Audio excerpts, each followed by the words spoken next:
Hello guys, this is SK and welcome back to our YouTube channel. So আজকের এই ভিডিওতে আমরা অষ্টম শ্রেণীর 2025 সালের ফাইনাল পরীক্ষার ভূগোল প্রশ্নপত্র উত্তর সহ একদম সহজভাবে এক্সপ্লেন করব। অ্যান্ড এই প্রশ্নপত্রটি তোমরা ভালোভাবে তৈরি করলেই ফাইনাল পরীক্ষাতে 100% প্রশ্ন কমন পাবে, গ্যারান্টি দিচ্ছি, দেখে নিও। সো ফাইনালি চলে আসবো আমরা একের দাগের প্রশ্নে। সঠিক উত্তরটি বেছে নিয়ে লেখো যে কোনো 10টি। প্রথম প্রশ্নটি তোমরা লক্ষ্য করো, জলকণা ও তুষারকণার আংশিক মিশ্রিত রূপ হলো, সঠিক উত্তরটি হবে স্লিট। পরের প্রশ্ন দেখো, বজ্র মেঘ নামে পরিচিত যে মেঘ তা হলো, সঠিক উত্তরটি হবে কিউমুলোনিম্বাস। পরের প্রশ্ন দেখো, যে তাপমাত্রায় বায়ু সম্পৃক্ত হয় তাকে বলে, সঠিক উত্তরটি হবে শিশিরাঙ্ক। পরের প্রশ্ন, পূর্ব চীন সাগরে সৃষ্ট ঘূর্ণিঝড়, সঠিক উত্তরটি হবে টাইফুন নামে পরিচিত। আর ক্যারিবিয়ান সাগরে সৃষ্ট ঘূর্ণিঝড়, সঠিক উত্তরটি হবে হ্যারিকেন নামে পরিচিত। আর বঙ্গোপসাগরে সৃষ্ট ঘূর্ণিঝড় সাইক্লোন নামে পরিচিত।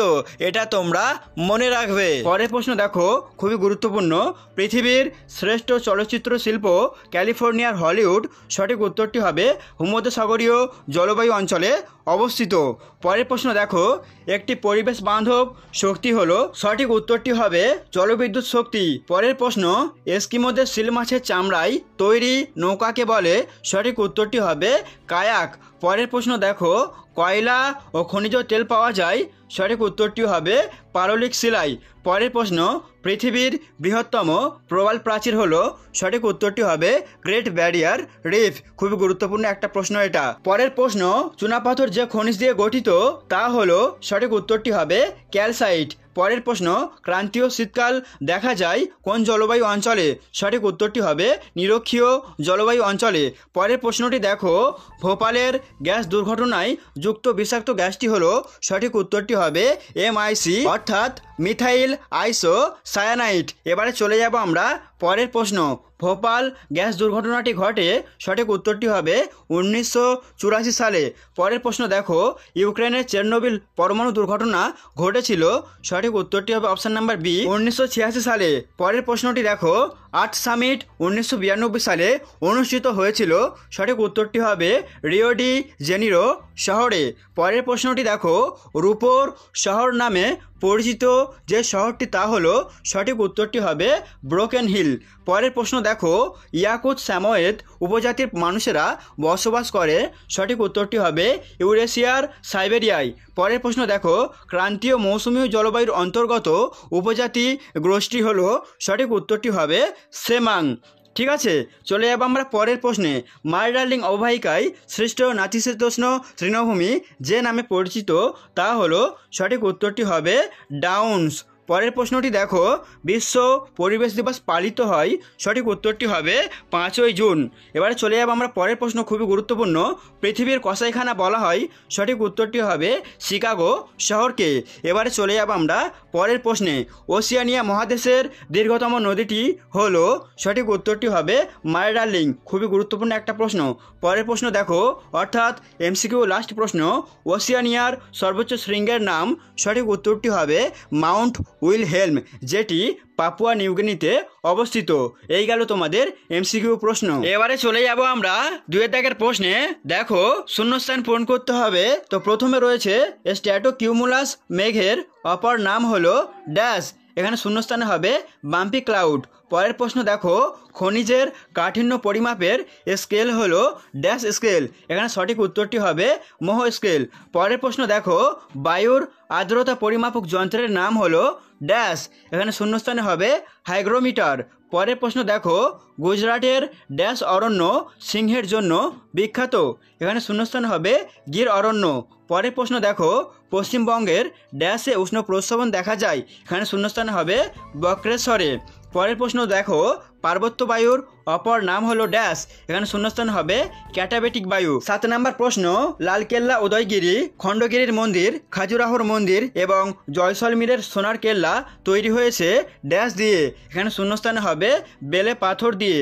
ঠিক আছে, পরের প্রশ্ন দেখো, চুনাপাথর রূপান্তরিত হয়ে ড্যাশ সৃষ্টি করে, এখানে শূন্যস্থানে হবে মার্বেল পাথর সৃষ্টি করে। তারপরে রয়েছে দেখো, ইন্দোনেশিয়ার ড্যাশ একটি সুপ্ত আগ্নেয়গিরি, এখানে শূন্যস্থান হবে ক্রাকাতোয়া। ঠিক আছে, পরের প্রশ্ন দেখো, ড্যাশ হলো উত্তর গোলার্ধের শীতলতম স্থান, এখানে শূন্যস্থানে হবে ভারখয়ানস্ক। ঠিক আছে, পরের প্রশ্ন দেখো, ড্যাশ অরণ্যকে জীবন্ত জাদুঘর বলা হয়, এখানে শূন্যস্থানে হবে সেলভা অরণ্যকে। পরের প্রশ্ন, ভূমিকম্পের ড্যাশ তরঙ্গের দ্বারা সর্বাধিক ক্ষয়ক্ষতি হয়ে থাকে, এখানে শূন্যস্থানে হবে এল তরঙ্গের দ্বারা। তারপরে দেখো, পৃথিবীর উচ্চতম হ্রদের নাম ড্যাশ, এখানে শূন্যস্থানে হবে টিটিকাকা। পরের প্রশ্নটি দেখো, অস্ট্রেলিয়ার সর্বোচ্চ পর্বতশৃঙ্গের নাম ড্যাশ, এখানে শূন্যস্থানে হবে মাউন্ট কোসিয়াস্কো। পরের প্রশ্ন, অস্ট্রেলিয়ার সর্বোৎকৃষ্ট পশম প্রদায়ী মেষ হলো ড্যাশ, এখানে শূন্যস্থানে হবে মেরিনো। পরের প্রশ্ন, জাইরে অববাহিকার প্রধান অধিবাসী হলো ড্যাশ, এখানে শূন্যস্থানে হবে পিগমি।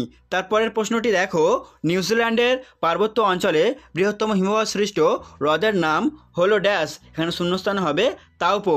এবারে চলে যাব আমরা 3 দাগের প্রশ্নে। তো প্রথম প্রশ্নটি অত্যন্ত গুরুত্বপূর্ণ তোমাদের পরীক্ষার জন্য এবং প্রতিটি প্রশ্নের মান 1 নাম্বার করে। ঠিক আছে, তো প্রথম প্রশ্ন, জ্যাকোস কাদের বলে, অত্যন্ত গুরুত্বপূর্ণ প্রশ্ন। উত্তর, মার্ডার্লিং অববাহিকার পশু খামারগুলোতে যারা শ্রমিকের কাজ করে তাদের জ্যাকোস বলে। তারপরের প্রশ্নটি দেখো, পশ্চিমবঙ্গে কোথায় ভূতাপ বিদ্যুৎ কেন্দ্র রয়েছে, উত্তর বক্রেশ্বরে। ভারতের পরের প্রশ্ন, ভারতের খনিজ সম্পদের ভাণ্ডার কাকে বলে, উত্তর ছোটনাগপুর মালভূমি অঞ্চলকে। পরের প্রশ্নটি দেখো, ভারতের কোথায় চুনা পাথরের গুহা দেখতে পাওয়া যায়, উত্তর চেরাপুঞ্জি মৌসিনরামে চুনাপাথরের গুহা দেখা যায়। পরের প্রশ্ন, নিউজিল্যান্ডের সর্বোচ্চ শৃঙ্গের নাম কি, উত্তর মাউন্ট কুক। 6 নম্বর প্রশ্নটি দেখো, বায়ু প্রবাহের গতি পরিমাপক যন্ত্রের নাম কি, উত্তর অ্যানিমোমিটার। 7 নম্বর প্রশ্নটি দেখো, অস্ট্রেলিয়ার দ্বিতীয় বৃহত্তম শহর তথা বন্দর কোনটি, উত্তরটি হবে মেলবোর্ন। ঠিক আছে, এবার চলে যাব আমরা 8 প্রশ্নে। ক্রান্তীয় অঞ্চলের তৃণভূমি কী নামে পরিচিত, উত্তর পার্কল্যান্ড সাভানা। পরের প্রশ্ন, পম্পাস অঞ্চলের পশুচারণ ভূমিকে কি বলা হয়, খুবই গুরুত্বপূর্ণ একটা প্রশ্ন, উত্তর এস্টেনসিয়া। প্রশ্নটি দেখো, ওসিয়ানিয়া মহাদেশের ক্ষুদ্রতম দেশ কোনটি, উত্তরটি হবে নাইরু। 11 নম্বর প্রশ্ন, নিউজিল্যান্ডের উপকূল বরাবর গড়ে ওঠা বিখ্যাত সমভূমিটির নাম কি, উত্তরটি হবে ক্যান্টারবেরি সমভূমি। পরের প্রশ্নটি দেখো, বিশ্বের রাবার শিল্পের রাজধানী কোন শহরকে বলা হয়, উত্তরটি হবে অ্যাক্রন শহরকে। এবারে চলে যাব আমরা 4 দাগের প্রশ্নে। প্রতিটি প্রশ্নের মান 2 নাম্বার করে। প্রথম প্রশ্নটি অত্যন্ত গুরুত্বপূর্ণ তোমাদের পরীক্ষার জন্য, হোমিওস্ট্যাটিক ব্যবস্থা বলতে কি বোঝো, উত্তরে তোমরা লিখবে, প্রাকৃতিক পরিবেশের বিভিন্ন ভৌত ও জৈব প্রক্রিয়াগুলি এমনভাবে কাজ করে যাতে পরিবেশের কোনো অংশে ক্ষতি বা পরিবর্তন হলে তা নিজে থেকেই পূরণ হয়ে যায়। প্রকৃতির এই ব্যবস্থাকেই হোমিওস্ট্যাটিক ব্যবস্থা বলে। 2 নাম্বার প্রশ্নটি দেখো, আপেক্ষিক আর্দ্রতা কাকে বলে, এই প্রশ্নটিও গুরুত্বপূর্ণ। উত্তর, কোনো নির্দিষ্ট উষ্ণতায় নির্দিষ্ট আয়তনের বায়ুতে যে পরিমাণ জলীয় বাষ্প আছে এবং ওই একই উষ্ণতায় একই আয়তনের বায়ুকে সম্পৃক্ত হওয়ার জন্য যে পরিমাণ জলীয় বাষ্পের প্রয়োজন তাদের পরিমাণের অনুপাতকে আপেক্ষিক আর্দ্রতা বলে। তারপরের প্রশ্ন দেখো, এটিও গুরুত্বপূর্ণ, আর্টেজিও কূপ বলতে কি বোঝো, উত্তরে তোমরা লিখবে, কার্পেন্টেরিয়াস নিম্নভূমি অঞ্চলে শিলাস্তরের আকৃতি এমনই যে কূপ খুঁড়লে মাটির নিচের জল পাম্পের সাহায্য ছাড়াই বেরিয়ে আসে, এই ধরনের কূপকে আর্টেজিও কূপ বলে। পরের প্রশ্ন, ভূমিকম্পের কেন্দ্র ও উপকেন্দ্র কাকে বলে, উত্তরে তোমরা লিখবে, ভূপৃষ্ঠের নিচে ও ভূ অভ্যন্তরে যে স্থান থেকে ভূমিকম্পের উৎপত্তি হয় তাকে বলে ভূমিকম্পের কেন্দ্র। ভূমিকম্পের উপকেন্দ্র কাকে বলে দেখো, ভূমিকম্প কেন্দ্র থেকে ঠিক উল্লম্ব দিকে অর্থাৎ সমকোণে অবস্থিত ভূপৃষ্ঠের যে স্থানে প্রথম কম্পন পৌঁছয় তাকে ভূমিকম্পের উপকেন্দ্র বলে। 5 নম্বর প্রশ্নটি দেখো, স্থিতিশীল উন্নয়ন কাকে বলে, এটিও পরীক্ষার জন্য গুরুত্বপূর্ণ। উত্তর, বুটল্যান্ড কমিশন কমিশনের মতে ভবিষ্যৎ প্রজন্মের চাহিদা মেটানোর ক্ষেত্রে কোনো আপোষ না করে বর্তমান প্রজন্মের চাহিদা মেটানোর জন্য যে পরিকল্পনা গ্রহণ করা হয়েছে তাকে স্থিতিশীল উন্নয়ন বলা হয়। 6 নম্বর প্রশ্ন, মৌসুমী বিস্ফোরণ কাকে বলে? এই প্রশ্নটিও গুরুত্বপূর্ণ। উত্তর, আরব সাগর ও বঙ্গোপসাগর থেকে দক্ষিণ পশ্চিম মৌসুমী বায়ু ভারতীয় উপমহাদেশে প্রবেশ করার সঙ্গে সঙ্গেই আকস্মিক ও প্রচণ্ড বৃষ্টিপাত শুরু হয়। একে মৌসুমী বায়ুর বিস্ফোরণ বলা হয়। 7 নম্বর প্রশ্নটি দেখো, এটিও গুরুত্বপূর্ণ। নিফে কি? উত্তরে তোমরা লিখবে পৃথিবীর কেন্দ্রমণ্ডলের চারদিকে প্রায় 3500 কিমি ব্যাসার্ধের প্রধানত নিকেল ও লোহা দিয়ে গঠিত ঘন পদার্থের যে স্তর আছে তাকে নিফে বলে। পরের প্রশ্ন, শিলাচক্র কাকে বলে? এটিও গুরুত্বপূর্ণ। উত্তরে তোমরা লিখবে প্রকৃতিতে শিলার উৎপত্তি ও এক শিলা থেকে অন্য শিলায় রূপান্তর একটি নির্দিষ্ট নিয়মে চক্রাকারে আবর্তিত হয়ে চলেছে। এইভাবে ক্রমান্বয়ে 3 প্রকার শিলার বিভিন্ন পদ্ধতিতে চক্রাকারে আবর্তনের সম্পূর্ণ প্রক্রিয়াটি হলো শিলাচক্র।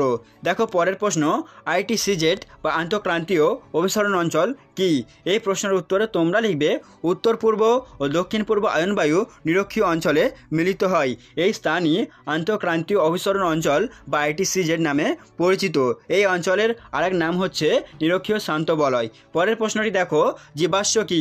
এই প্রশ্নটিও গুরুত্বপূর্ণ। উত্তরে তোমরা লিখবে স্তরে স্তরে জমাট বেঁধে পাললিক শিলা সৃষ্টির সময় কখনো কখনো সামুদ্রিক উদ্ভিদ বা প্রাণী তার মধ্যে চাপা পড়ে যায়। পরে পাললিক শিলার মধ্যে এই উদ্ভিদ বা প্রাণীর দেহ প্রস্তরীভূত হলে তাদের দেহাবশেষের ছাপ থেকে যায়।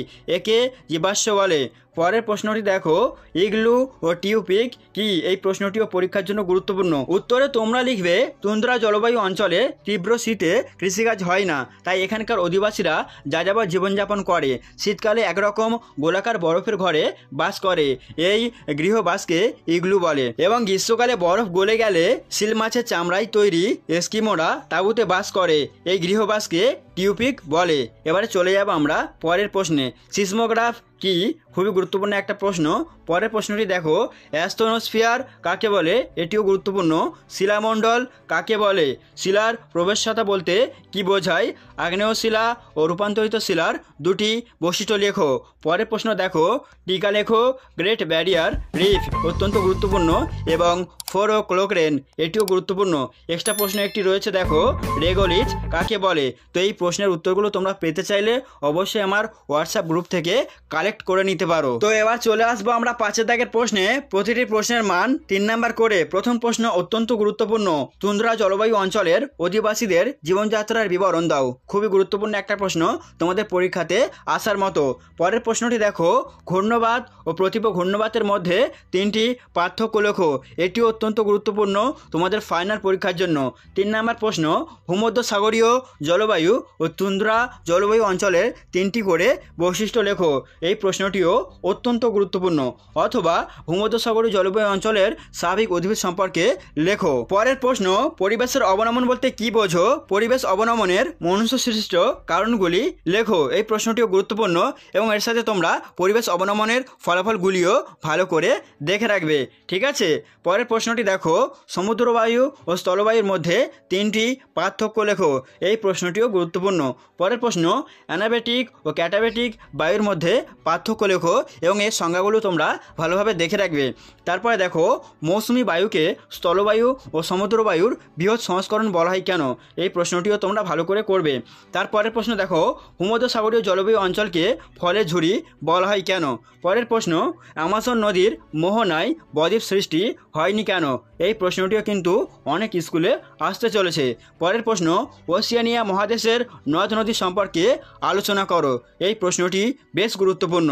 পরের প্রশ্ন, নিউজিল্যান্ডকে দক্ষিণ গোলার্ধের ব্রিটেন বলা হয় কেন? চলে আসবো আমরা 6 দাগের প্রশ্নে। প্রতিটি প্রশ্নের মান 5 নাম্বার করে। প্রথম প্রশ্ন, মায়ার ডার্লিং অববাহিকার কৃষি ও পশুপালনের উন্নতির কারণগুলি লেখো। খুবই গুরুত্বপূর্ণ একটা প্রশ্ন তোমাদের পরীক্ষাতে আসতে চলেছে। অথবা মায়ার ডার্লিং অববাহিকার কৃষি ও পশুপালন এবং খনিজ সম্পদ সম্পর্কে লেখো। এটাও তোমরা এর সাথে করে যাবে। ঠিক আছে। 2 নাম্বার প্রশ্নটি দেখো, পরিবেশ অবনমন নিয়ন্ত্রণ বা প্রতিরোধের উপায়গুলি লেখো। এই প্রশ্নটি পরীক্ষার জন্য খুবই গুরুত্বপূর্ণ, প্রায় প্রত্যেক স্কুলে কিন্তু তোমরা কমন পেতে চলেছো, এটা তোমরা ভালোভাবে তৈরি করবে। ঠিক আছে, 3 নম্বর প্রশ্নটি দেখো, নিরক্ষীয় জলবায়ু অঞ্চলের জীববৈচিত্র্যের বর্ণনা দাও।